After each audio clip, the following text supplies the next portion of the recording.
আমার প্রিয় মা বোন, আমি কোরআন এবং হাদিসের আলোকে 11টি বিশেষ নাসিহা পেশ করতে চাই, যেগুলো আপনাদের জীবনকে আলোকিত করবে, দুনিয়াতে আপনাদেরকে মর্যাদার আসনে আসীন করবে, আর আখিরাতে আল্লাহ তাআলার কাছে আপনারা প্রিয় বান্দী হিসাবে উপস্থাপিত হবেন, আল্লাহর প্রিয় বান্দী হিসাবে উপস্থাপিত হয়ে জান্নাত লাভ করতে পারবেন। এরকম 11টি পরামর্শ বা নাসিহা আপনাদের প্রতি আমার। নাম্বার 1, কোরআন এবং হাদিসের জ্ঞান অর্জন করা। এটা সকল পুরুষ এবং নারী সকলের জন্য ফরজ। কোরআন এবং হাদিসের জ্ঞান অর্জন করা আমাদের জন্য ফরজ। আমরা অনেকেই আছি যারা ইসলামের ফরজ বিধিবিধানগুলো জানি না। আমাদের যেগুলো অবশ্য কর্তব্য সেগুলো আমরা অনেকে জানি না, শুধু নামে মুসলমান। গতানুগতিক কিছু কাজ করি, হাতে গোনা কিছু ইসলামের নামে কাজ করি, বাস মনে করেছি আমি মুসলমান হয়েছি। আপনাকে ঈমান সম্পর্কে জানতে হবে। আপনার ঈমান কিভাবে আনতে হবে, কি কোন কোন বিষয়ের প্রতি বিশ্বাস থাকতে হবে, কি বিশ্বাস থাকতে হবে, আল্লাহ সম্পর্কে বিশ্বাস থাকতে হবে। ঈমান সম্পর্কে অনেক ভুল ধারণা আমাদের আছে। আমরা আল্লাহ সম্পর্কে বিস্তারিত জানি না, আখিরাত সম্পর্কে জানি না, নবী রাসূল সম্পর্কে জানি না। এগুলো সম্পর্কে সঠিক জ্ঞান অর্জন করতে হবে। 5 ওয়াক্ত নামাজ এর বিধিবিধানগুলো, কখন কোনটা পড়তে হয়, ওয়াক্ত কখন থাকে কখন যায়, অনেক মহিলা আছেন জানেন না, অনেক নারীরা আছেন, অনেক পুরুষরা আছেন জানেন না। এগুলো জানতে হবে। ইসলামকে জানাটা অনেক গুরুত্বপূর্ণ। আর জানার জন্য কোরআনে কারীম বুঝে পড়বেন, হাদিস বুঝে পড়বেন, মাসলা মাসাইলের বই পুস্তক বুঝে পড়বেন ওলামাদের তত্ত্বাবধানে থেকে, এবং কোরআন এবং হাদিস শেখার যত ভালো আয়োজন উদ্যোগ আছে সেগুলোতে শামিল হবেন, জ্ঞান অর্জন করবেন। এটা ইসলামের গুরুত্বপূর্ণ একটা ব্যাপার। জ্ঞান অর্জন যদি না করেন তাহলে আপনি ইসলামের কোনো কাজ করতে পারবেন। ইসলামের সব কিছুর আগে হলো জ্ঞান অর্জন করা। সব কিছুর আগে ইসলাম সম্পর্কে ইলম অর্জন করতে হবে, কোরআন হাদিসের নলেজ অর্জন করতে হবে। নাম্বার 2, 5 ওয়াক্ত নামাজ। নবী সাল্লাল্লাহু আলাইহি সাল্লাম জান্নাতে, মেয়েদের জান্নাতে যাওয়ার শর্টকাট যে সিলেবাস দিয়েছেন, শর্টকাট যে ওয়ে বলেছেন, 4টা শর্ত দিয়েছেন। এর মধ্যে থেকে একটা হলো 5 ওয়াক্ত নামাজ ঠিকঠাক মতো যদি আদায় করেন। অনেক মহিলারা আছেন জোহরের নামাজ আসরের সময় গিয়ে আদায় করেন, আসরের কাছাকাছি আদায় করেন, কারণ গৃহস্থলী কাজে ব্যস্ত থাকেন, রান্নাবাড়ার কাজে ব্যস্ত থাকেন, গা গোসল নিয়ে ব্যস্ত থাকেন। করছি করে এই রান্নাবাড়া করা, সবাইকে খাবার দাবার দেওয়া, ছেলে মেয়েকে খাবার দাবার দেওয়া, ঘর ইত্যাদি মোছা ধোয়া, এগুলো করতে করতে, নিজের গোসল টোসল করতে করতে 3টা 3:30 বেজে যায়। অনেক সময় আসর ওয়াক্তের কাছাকাছি গিয়ে তারপর জোহর নামাজ আদায় করেন। খুবই গর্হিত একটা কাজ। আমার মা বোনরা সতর্ক থাকবেন এ ব্যাপারে, যে নামাজ সময় মতো আদায় করতে হবে। শয়তান আপনাদেরকে একটা ভুল কথা বলে ধোঁকা দেয়, সেটা হলো যে আমি রান্নাবাড়া করছি যে পোশাকে, এই পোশাকে কিভাবে নামাজ পড়বো, তাহলে আমি গোসল টোসল করে একটা নামাজ পড়বো। আর গোসল তো আর সহজে করা হয় না। রান্নাবাড়ার পরে সবাই বাড়ায় খাওয়াই দেওয়া, এরপরে ঘর দুয়ার পরিষ্কার করা, এরপরে সব কাজ শেষে গোসল করা, তারপরে গোসল করে এসে নামাজ পড়া, এসব করতে করতে শয়তান আপনার নামাজটা অনেক পিছায়া দেয়। মনে রাখবেন, আপনি যে পোশাকে কাজ করতেছেন ওই পোশাকে যদি দুর্গন্ধ না থাকে, খারাপ না থাকে, ভালো পোশাক হয়, তো ওই পোশাকে আপনি নামাজ পড়তে পারবেন। দুর্গন্ধ থাকলেও শরীরকে ফ্রেশ করার ব্যবস্থা আছে, আপনি ফ্রেশ করে আপনি নামাজে দাঁড়ায় যাবেন, এরপর নামাজ পড়ে বাকি কাজ করবেন। কাজকে বলবেন না যে নামাজকে বলবেন না যে আমার অনেক কাজ আছে, এগুলো শেষ করে নামাজ পড়বো। শয়তান আমাদেরকে ধোঁকা দেয়। এই জন্য মা বোনরা 5 ওয়াক্ত নামাজ সময় মতো আদায় করবেন, ঠিকঠাক মতো আদায় করবেন। অনেক মা বোনরা আপনারা নামাজ পড়েন, নামাজ হয় না। বাংলাদেশে বেশিরভাগ মহিলাদের, নারীদের মধ্যে একটা ভুল আছে নামাজ প্রসঙ্গে, সেটা হলো যে নামাজের মধ্যে সতরটা ভালো করে ঢাকেন না। সতর কি? মেয়েদের নামাজের মধ্যে মুখমণ্ডল ছাড়া, 2 হাতের কবজি ছাড়া তাদের মাথা থেকে পা পর্যন্ত পুরো শরীর তারা ঢেকে রাখবে। আজকাল নামাজের ওড়না পাওয়া যায়, এই ওড়নাগুলো পড়লে এই মুখমণ্ডল ছাড়া 2 হাত এক সহকারে ঢাকা থাকে, এভাবে ঢেকে রাখতে হবে। আপনি যদি নামাজ পড়েন, আপনার গলা দেখা যায়, আপনার কাঁধের কিছু অংশ দেখা যায়, চুল দেখা যায়, আপনার হাতের কনুই দেখা যায়, তাহলে সেক্ষেত্রে কিন্তু আপনার নামাজ হবে। পুরো নামাজ জুড়ে এরকম খালি থাকে এগুলো, তাহলে নামাজ হবে না। অনেক বোনরা এটা জানেন না, তাহলে নামাজটা ঠিকঠাক মতো পড়তে হবে। জান্নাতে যাওয়ার জন্য এটা পূর্ব শর্ত, নাম্বার 2।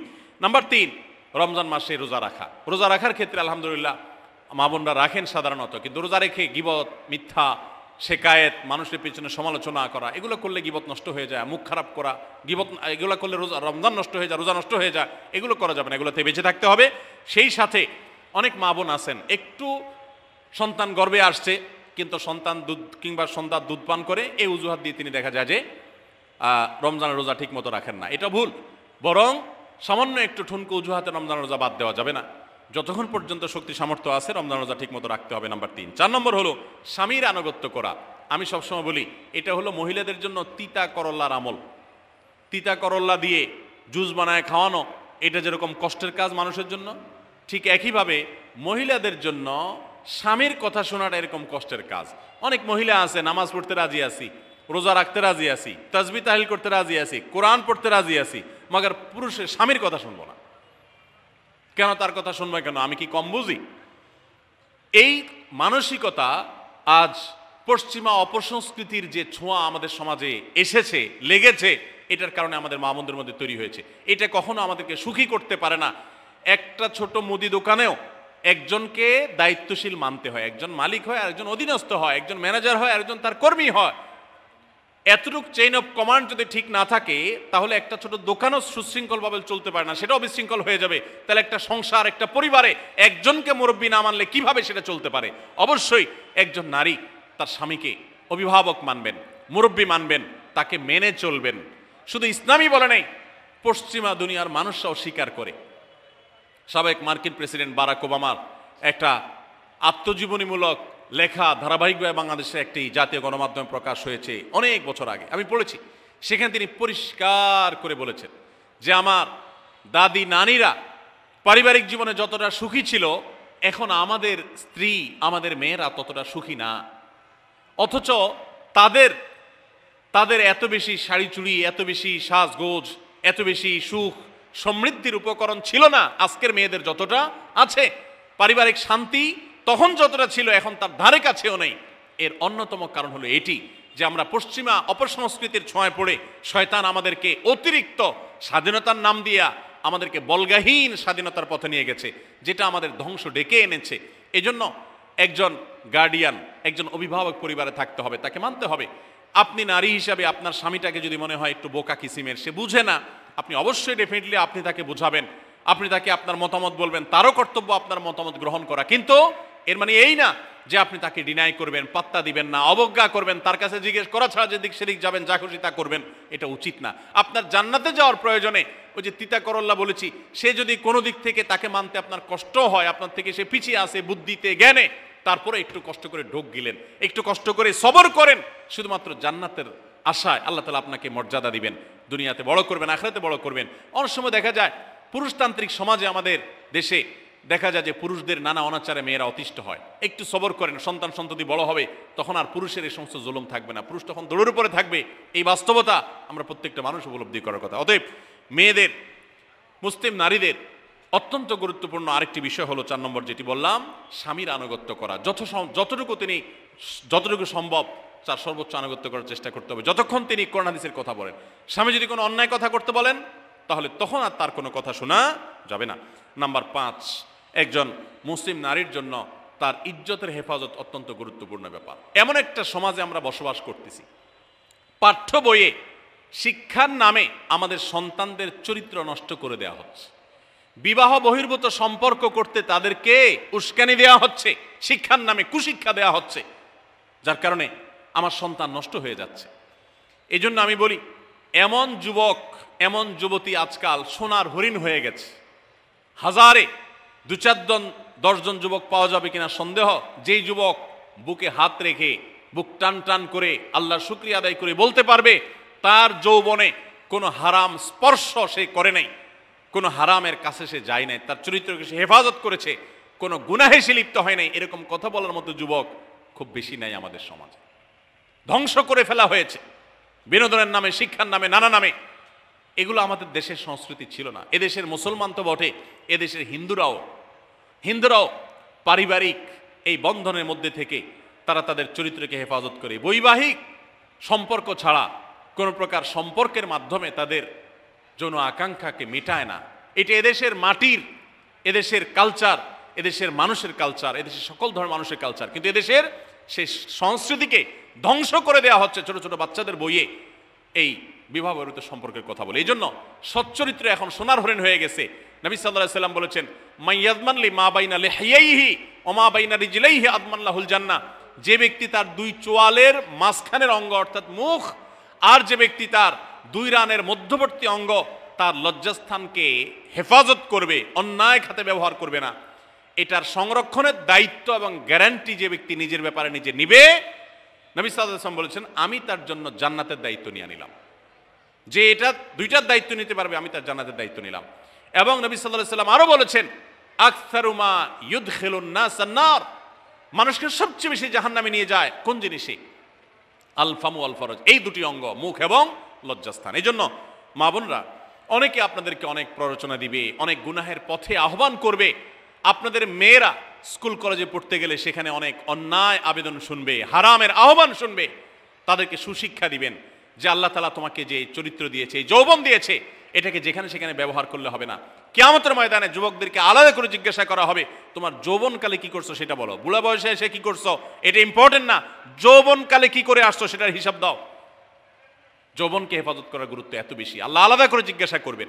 এই জন্য মা বোনদের কর্তব্য তাদের মেয়েদেরকে, ছেলেদেরকে অসৎ চরিত্রতা থেকে হেফাজত করবেন, সংরক্ষণ করবেন, তাদেরকে বুঝাবেন, তাদেরকে সেভাবে বড় করবেন যে বিয়ে শাদীর মাধ্যমে, সাংসারিক জীবনের মাধ্যমে তোমরা তোমাদের এই জীবনকে তোমরা উপভোগ করবে। আল্লাহ তাআলা তোমাদের জন্য যে নেয়ামত রেখেছেন সে নেয়ামত তোমরা পাবে, কিন্তু অবৈধ উপায়ে কখনো তোমরা সেদিকে পা বাড়াবে না। যারা বাড়ায় তাদের দুনিয়াতেই ধ্বংস হয়, আখিরাত তো আছেই।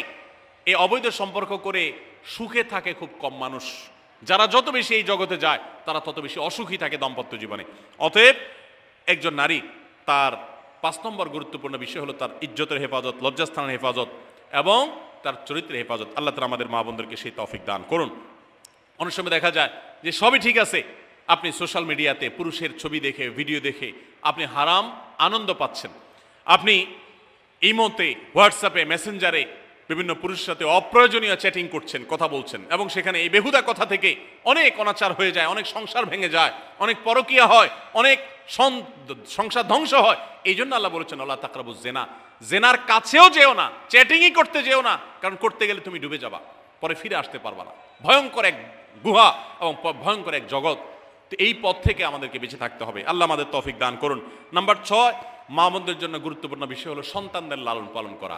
আপনি বাজার থেকে 2-4 কেজি আম কিনে খাইছেন, এটাতে আপনি যতটা সুখী হতে পারবেন, আপনি যদি একটা আমের গাছ লাগাই দিতে পারেন তাহলে তার চাইতে অনেক বেশি সুখী হতে পারবেন, আপনি বেশি লাভবান হবেন, আপনি মনকে মন আম খেতে পারবেন, আপনার বংশধররা খেতে পারবে। নিজে আমল তো করবেনই মায়েরা, বোনেরা, পাশাপাশি সন্তানদেরকে যদি আল্লাহভীরু বানান, মুত্তাকি বানান, পরহেজগার বানান, কোরআন হাদিস শিখান, তাদেরকে যদি পর্দা শিখান, তাদেরকে যদি চরিত্রের হেফাজত শিখান, তাদেরকে যদি ভালো মানুষ বানানো শিখান, তাহলে আপনি আম গাছ লাগানোর মতো ফলের গাছ লাগাই গেলেন, সওয়াবের গাছ লাগাই গেলেন। দুনিয়া থেকে চলে যাবেন, নেক সন্তানের আমল যেগুলো আপনি শিখাই দিয়ে গেছেন এগুলোর সওয়াব আপনি পেতে থাকবেন। ছেলেটাকে সূরা ফাতিহা নিজে শিখাবেন, মেয়েটাকে সূরা ফাতিহা নিজে শিখাবেন, নিজে ভালো করে শিখবেন। তাহলে কিয়ামত পর্যন্ত, মরণ পর্যন্ত এই ছেলে যতবার সূরা ফাতিহা পড়বে প্রত্যেক নামাজে আপনি কিন্তু সওয়াব পেয়ে থাকবেন, কারণ আপনি শিখাই দিয়ে গেছেন, আপনি শুরুটা করে দিয়ে গেছেন। এই জন্য মা বোনদের জন্য সন্তানদের লালন পালন করা, সন্তান দুধে ভাতে আছে কিনা, ভালো জামা কাপড় পরছে কিনা, এর চাইতে ইম্পর্টেন্ট হলো সন্তান আমার নামাজ পড়ছে কিনা, সন্তান আমার আল্লাহকে চিনে কিনা, সন্তান আমার কোরআন হাদিসের শিক্ষা পেয়েছে কিনা। সন্তান একদিন স্কুলে যায় না, তার জন্য আমার মাথা খারাপ হলে, সন্তান একদিন নামাজ পড়ে না এক ওয়াক্ত, তার জন্য আরো বেশি মাথা খারাপ হতে হবে। তাহলে আপনি দায়িত্বশীল মা হতে পারবেন, দায়িত্বশীল বাবা হতে পারবেন। মনে রাখবেন নবী সাল্লাল্লাহু আলাইহি ওয়াসাল্লাম বলেছেন, প্রত্যেকটা শিশু জন্মগ্রহণ করে ভালো মানুষ হয়ে, কেউ জন্মগতভাবে খারাপ হয় না, ডাকাত হয়ে জন্মায় না, তবে তার মা বাপ তাকে নষ্ট করে। কারণ মা বাপ তাকে ঠিক মতো লালন পালন না করে, ভালো পরিবেশ দেয় না, খারাপ ছেলেফেলের সাথে মিশে, তখন সে নষ্ট হয়। এই জন্য আপনার দায়িত্ব সন্তান কার সাথে মিশছে, কোথায় যাচ্ছে, কি করতেছে, মোবাইলে কি দেখছে, সন্তানকে সময় দেন, মোবাইল টিপাটিপি বন্ধ করেন, তাদেরকে নিয়ে বসেন, তাদেরকে কথা শোনান, কোরআন হাদিস পাঠ করে শোনান, তাদেরকে ভালো পরিবেশ দেন, ভালো ফ্যামিলির, দিনদার ফ্যামিলির বাচ্চাদের সাথে তাদেরকে মিশান। ইনশাআল্লাহ আপনি আল্লাহর কাছে এর জন্য উত্তম বিনিময় পাবেন, সওয়াব পাবেন। নাম্বার 7, মা বোনরা, বিশেষ করে আপনাদের জন্য গুরুত্বপূর্ণ হলো কৃতজ্ঞতা আদায় করবেন। পুরুষদের জন্য গুরুত্বপূর্ণ, কিন্তু মা বোনদের জন্য বিশেষ গুরুত্বপূর্ণ এই জন্য যে নবী সাল্লাল্লাহু আলাইহি ওয়াসাল্লাম বলেছেন, তিনি জাহান্নামে নারীদেরকে যে দেখেছেন, তাকে যে দেখানো হয়েছে মেরাজে, যে প্রচুর সংখ্যক নারীরা জাহান্নামে, এর অন্যতম একটা কারণ ছিল নেয়ামতের নাশকরি করা। পুরুষদের মধ্যেও নাশকরির কারণে বহু পুরুষ জাহান্নামে যাবে। মা বোনরা, স্বামী এবং নিজের জগতে যতটুকু আল্লাহ তাআলা দিয়েছেন এতটুকুর উপর শুকর আদায় করবেন। আপনার স্বামী মানুষটা হয়তো মুখটা খারাপ, কিন্তু তার শরীরটা ভালো আছে, সে আপনাকে উপার্জন করে এনে খাওয়ায়। অনেক মহিলা আছে, তার স্বামী হয়তো অ্যাক্সিডেন্ট করে পঙ্গু হয়ে গেছে, সে হয়তো বিছানা শুয়ে বাকি জীবন কাটিয়েছে, তার কষ্টের কোনো শেষ নেই। আপনার স্বামী হয়তো বা তার কোনো দিক থেকে দুর্বলতা আছে, আবার বহু দিক থেকে তার ভালো গুণ আছে। একই কথা পুরুষদের জন্য ইসলাম নির্দেশ করেছে যে তার স্ত্রীর একটা গুণ খারাপ দেখে যদি তার কষ্ট লাগে, তো সে চিন্তা করলে 10টা গুণ ভালো দেখবে, সেটা দেখে শুকর আদায় করা উচিত। এই শুকরিয়া আদায় করা ছাড়া পুরুষ হোক নারী হোক, কে আল্লাহর প্রিয় বান্দা হতে পারবে না। এজন্য আল্লাহর কাছে শুকরিয়া আদায় করবেন। মায়েরা বিশেষ করে শ্বশুরের বাড়িতে যাওয়ার পর প্রথম প্রথম অনেক কষ্ট হয়। আমি সবসময় বলি, শ্বশুর বাড়িতে যাওয়ার পর মেয়েরা আমাদের দেশে নানান জুলুম নির্যাতন সহ্য করতে হয়। শাশুড়ি বাঁকা চোখে দেখে, সব শাশুড়ি না, অনেক শাশুড়ি, অনেক সময় ননদরা বাঁকা চোখে দেখে, স্বামী লোকটা জ্বালায় নানাভাবে, দেবররা জ্বালায় নানানভাবে, মানুষ খোঁচাখুচি করে, কষ্ট দেয়। একটু ধৈর্য ধারণ করেন, আল্লাহ তাআলা আপনার সংসারে যখন 2-4টা সন্তান দিবে, এরা যখন বড় হয়ে যাবে, এগুলো সব আপনার বাহিনী হয়ে যাবে, তখন দেখবেন ওই বুড়া আস্তে আস্তে চুপসে গেছে, বুড়ার বড় কোনো গলা নাই, বড় কোনো কথা নাই, কারণ পোলাপান সব মায়ের পক্ষে থাকে, বুড়া সব আস্তে আস্তে সাইজ হয়ে যায়। এই জন্য মা বোনরা সবর করবেন, ধৈর্য ধারণ করবেন, খবরদার ধৈর্য হারা হবেন না, শুকর আদায় করবেন। নাম্বার 8, কখনো মুখ খারাপ করবেন না, গালিগালাজ করবেন না, অভিশাপ দিবেন না। অনেক সময় পোলাপান একটু উল্টাপাল্টা করলে তাদেরকে অনেক মা অভিশাপ দিয়ে দেন, গজব ঠাডা দিয়ে দেন, বদদোয়া করেন, মুখ দিয়ে খারাপ কথা বলে ফেলেন। এগুলো খুব খারাপ জিনিস। নবী সাল্লাল্লাহু আলাইহি ওয়াসাল্লাম বলেছেন, যদি কাউকে গজব ঠাডা দেওয়া হয় তো এটার উপযুক্ত না হলে যে দেয় তার উপরে এসে পড়ে, এরকম ভয়াবহ একটা বিষয়। এই জন্য কোন অবস্থাতে এগুলো যেন না হয়। এবং মেয়েদের জাহান্নামে যাওয়ার অন্যতম, বেশি জাহান্নামে যাওয়ার অন্যতম একটা কারণ এটাও যে তাদের মধ্যে, অনেকের মধ্যে, আমি সবার কথা বলছি না, যে এই ধরনের গালিগালাজ করা, অভিশাপ দেওয়ার বদস্বভাব আছে। এই বদস্বভাব বহু পুরুষের মধ্যেও আছে, সবাইকে ছাড়তে হবে। নাম্বার 9, আত্মীয়তার বন্ধন রক্ষা করার পরে দায়িত্বশীল হতে হবে। স্বামীকে স্বামীর ভাই বোনের সাথে সম্পর্ক ভালো রাখতে কখনো বাধা দিবেন না। অনেক মহিলা আছে বোকার মতো কাজ করে।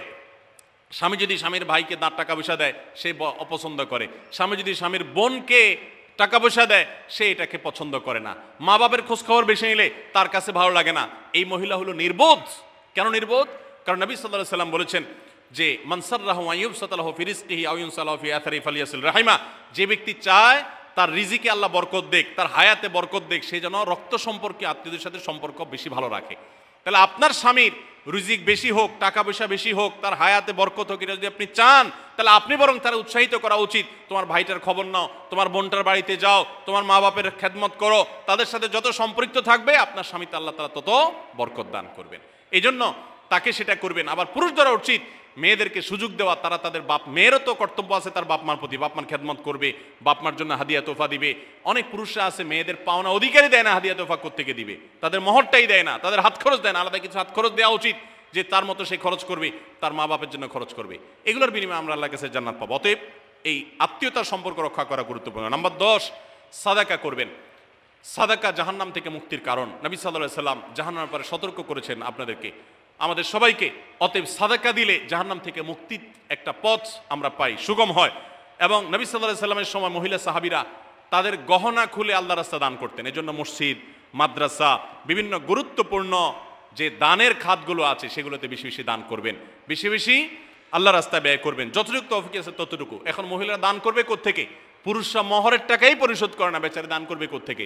এই জন্য পুরুষরা দায়ী হবে, এবং মহিলারাও তাদের মহরের টাকা যেন অনাদায় না থাকে, তারা যেভাবে চেষ্টা করলে হয় সেভাবে চেষ্টা করবেন, এবং তাদের হাত খরচ আলাদা দেওয়া উচিত, এবং তারা পর্দার মধ্যে থেকে তাদের মতো উপার্জনও করতে পারেন, সেটাও শরীয়ত তাদের জন্য সুযোগ রেখেছে। যেভাবে হোক তারাও সাদাকার চেষ্টা করবেন। 11 নম্বর সর্বশেষ হলো সময়ের অপচয় করবেন না। এখন এমন একটা সময় চলছে বেশিরভাগ মানুষ জাহান্নামে যাবে, যেই কারণে আজকের যুগে সবচেয়ে বেশি আমরা বিপদগামিতার মুখে যাচ্ছি, যে কারণে সেটার অন্যতম হলো এই স্মার্টফোনের অপব্যবহার। আমরা অনেকে আছি টেলিভিশনের বিভিন্ন সিরিয়ালে আসক্ত, অনেকে আছি বিভিন্ন নাটক সিনেমায় আসক্ত, অনেকে আছি ফেসবুক এবং ইউটিউব এগুলোতে আসক্ত। বিশেষ করে মা বোনদেরকে বলছি, অনেকেই আছেন এখনো রিমোট ছাড়া তার পেটের ভাত হজম হয় না, সারাদিন রিমোট হাতে বসে থাকেন, একটা পর একটা সিরিয়াল এবং চ্যানেল পাল্টাতে থাকেন। মনে রাখবেন, সফল ইমানদার হতে হলে এই অনর্থক কাজ না ছাড়লে আপনি সফল ইমানদার হতে পারবেন না। অনেকে নামাজে পড়ে আবার সিরিয়ালও দেখে, অনেকে আছেন ফেসবুকে ঘন্টাকে ঘন্টা, ইউটিউবে ঘন্টা ঘন্টা সময় নষ্ট করেন। এর জন্য আল্লাহর কাছে জবাবদিহি করতে হবে। কিয়ামতের ময়দানে আল্লাহ তাআলা কয়েকটা প্রশ্ন উত্তর দেওয়া ছাড়া একজন মানুষকেও নড়তে দিবেন না। এর ভিতরে একটা হলো যে তোমার সারা জীবনে কি অর্জন করেছো। সময়ের অপচয় করা যাবে না। সময় হলো জীবনের সবচেয়ে মূল্যবান সম্পদ। অতএব আল্লাহ তাআলা আমাদের সবাইকে জীবনের এই অমূল্য সম্পদ সময়কে সংরক্ষণ করার তৌফিক দান করুন। মা বোনরা, আপনাদেরকে আমি আল্লাহর ওয়াস্তে উপদেশ করতেছি, যারা বদভ্যাস আছে ফেসবুক ইউটিউবে ঘন্টা ঘন্টা পড়ে থাকার, প্রয়োজনে এগুলো সব ডিলিট করে দেন মোবাইল থেকে। প্রয়োজনে আপনি এই মোবাইল বিক্রি করে বাটন ফোনে চলে যান। নিজের বদভ্যাসকে নিয়ন্ত্রণ করতে না পারলে প্রথমে চেষ্টা করেন, এরপর না পারলে প্রয়োজনে বাদ দিয়ে দেন। আল্লাহর জন্য যদি ত্যাগটা করেন, কিয়ামতের বলতে পারেন আল্লাহ, গুনাহ থেকে বাঁচার জন্য, তোমাকে খুশি করার জন্য আমি স্মার্টফোন পর্যন্ত রাখি নাই, বাটন ফোনে চলে গেছি। আল্লাহ তাআলা খুশি হবেন ইনশাআল্লাহ বিইذনিল্লাহ। বহু মায়েরা তাদের সন্তান নষ্ট হয়ে যাচ্ছে এই মোবাইলের আসক্তি, সিরিয়ালের আসক্তির কারণে। তাদের স্বামীর সাথে সম্পর্ক নষ্ট হয়ে যাচ্ছে এই সমস্ত আসক্তির কারণে, অনেক গুনাহের পথে তারা চলে যাচ্ছেন এই সমস্ত আসক্তির কারণে। এই জন্য এগুলোকে নিয়ন্ত্রণ না করলে আপনি কখনো নেককার হতে পারবেন না। আপনার সন্তানকে মোবাইল দেখে খাওয়াবেন না। আমি আমার সন্তানকে মোবাইল দেখে খাওয়াই না। আমরা সব জায়গায় বলি মোবাইল দেখা, কার্টুন দেখায়, মোবাইল দেখায় বাচ্চাকে খাওয়াবেন না। বাচ্চা কাচ্চা এখন ক্রেজি হয়, আধপাগল কিসিমের হয়, জিদি হয়, বদমেজাজি হয়, ভাঙচুর করে। কেন হয়? কারণ সারাদিন আপনি ওর মোবাইলে কি দেখান? কার্টুন দেখান। কার্টুন মানে কি? মার মার, কাট কাট, হ্যাঁ, সব কিছু ধ্বংস করে ফেলা, গুলি করা, বোমা মারা, হ্যাঁ, সাপ হয়ে সব খেয়ে ফেলা, এটাই তো। এগুলো বাচ্চাদেরকে ক্রেজি করে, বাচ্চাদেরকে মানসিকভাবে অসুস্থ করে, ধ্বংস করে দেয়। তাদেরকে ফিজিক্যাল খেলাধুলা, শারীরিকভাবে করতে পারে এরকম খেলাধুলার ব্যবস্থা করেন, দৌড়াদৌড়ি করার ব্যবস্থা করেন। বাচ্চারা সুস্থ থাকবে, ভালো থাকবে।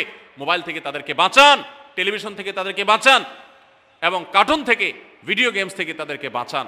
না বাঁচাতে পারলে আপনার দুনিয়া আখিরাত সব ধ্বংস হয়ে যাবে। অতএব আজকের এই মাহফিল থেকে আসুন প্রতিজ্ঞা করি যে আমরা সময় নষ্ট করব না, সময়ের অপচয় করব না, প্রয়োজন ছাড়া মোবাইল হাতাহাতি ঘাটাঘাটি করব না, ঘন্টায় ঘন্টা মোবাইলকে সময় দিব না। অনেক মেয়েরা আছেন, অনেক পুরুষরা আছেন, এই একটি অপকর্মের কারণে তার শিক্ষা জীবন ধ্বংস হয়ে যায়, চাকরি নষ্ট হয়ে যায়, ব্যবসা লাডে উঠে, মা বাবার সাথে সম্পর্ক নষ্ট হয়, স্বামী স্ত্রীর সম্পর্ক নষ্ট হয়, সাংসারিক জীবন ধ্বংস হয়ে যায়, সব কিছু ধ্বংস হয়ে যায় শুধু এই মোবাইল ফোনের অনিয়ন্ত্রিত ব্যবহার করার কারণে। যারা মোবাইলকে নিয়ন্ত্রণ করতে পারেন না, ডাইরেক্ট হয়ে গেছেন, সারাক্ষণ হাতে হাতে মন চায়, তারা একটা শক্ত সিদ্ধান্ত নেন, প্রয়োজন আমি স্মার্টফোন বিক্রি করে দিব।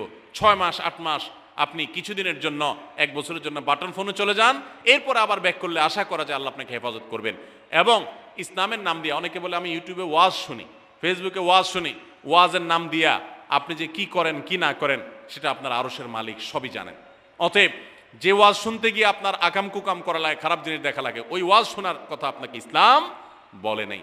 আল্লাহ তাআলা আমাদের সবাইকে সবগুলো বিষয় আমল করার তৌফিক দান করুন। আমরা আবারও বলছি, আজকে আমাদের মা বোনদেরকে লক্ষ্য করে বিশেষ করে যে 11টি করণীয় আপনাদের জীবনকে সোনালী জীবনে পরিণত করতে পারে, আপনাদের জীবনটাকে সমৃদ্ধ করতে পারে, সুখী করতে পারে, এবং আল্লাহর কাছে আপনাদেরকে জান্নাতের উপযুক্ত করবে। কিয়ামতের ময়দানে সুন্দর হাসি, সুখের হাসি, তৃপ্তির হাসি আপনাদেরকে হাসাবে ইনশাআল্লাহ। সেই 11টি নসিহা, সেই 11টি বিষয়ের প্রথমটি হলো কোরআন এবং হাদিসের জ্ঞান অর্জন করবেন। অনেক ভালো ভালো বই আছে কোরআন হাদিস ভিত্তিক, সেগুলো পড়বেন। দিন শিক্ষার যত আয়োজন আছে সেগুলোর সাথে সম্পৃক্ত হবেন।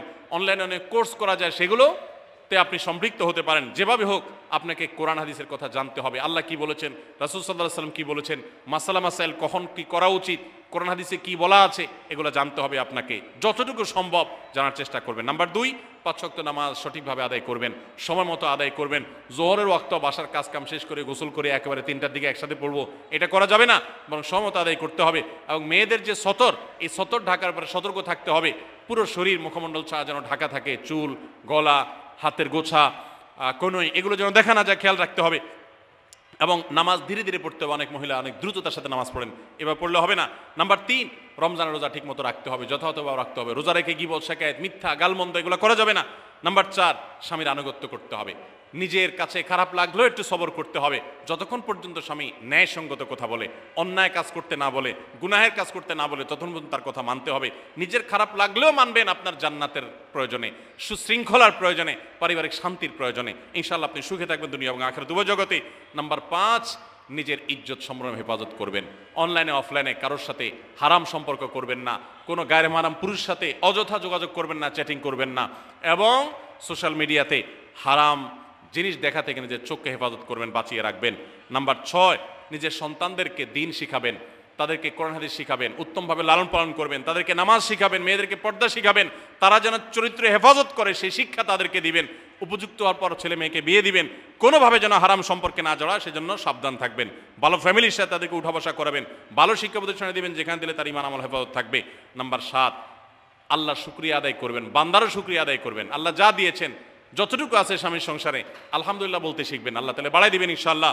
নাফরমানি, নাশুকরি করবেন না, তাহলে আপনি নিজেই ক্ষতিগ্রস্ত হবেন, কষ্টের মধ্যে থাকবেন। আর শুকরিয়া আদায় করলে আপনার নিজেরই মানসিক প্রশান্তি হবে, আল্লাহর নিয়ামত বাড়িয়ে দিবেন। নাম্বার 8, কোনো প্রকার অভিশাপ গালমন্দ করবেন না, সেটা ছেলে মেয়েকে হোক, সংসারকে হোক, স্বামীকে হোক, কোনো কিছু না, ধৈর্য ধারণ করতে হবে। পুরুষদের জন্য এই কথাগুলো প্রযোজ্য। আর নাম্বার 9, আত্মীয়তার সম্পর্ক রক্ষা করতে হবে, ছিন্ন করা যাবে না। নিজের স্বামীকে তার বাপ, তার বোন, তার মা, তার ভাই, তাদের সাথে সুসম্পর্ক বজায় রাখতে সাহায্য করবেন, বাধা দিবেন না, পারলে আরও সাহায্য করবেন, এতে আপনারই লাভ হবে। আবার স্বামীদেরও উচিত স্ত্রীকে তার পরিবারের সাথে সম্পর্ক বজায় রাখার জন্য সাহায্য করা।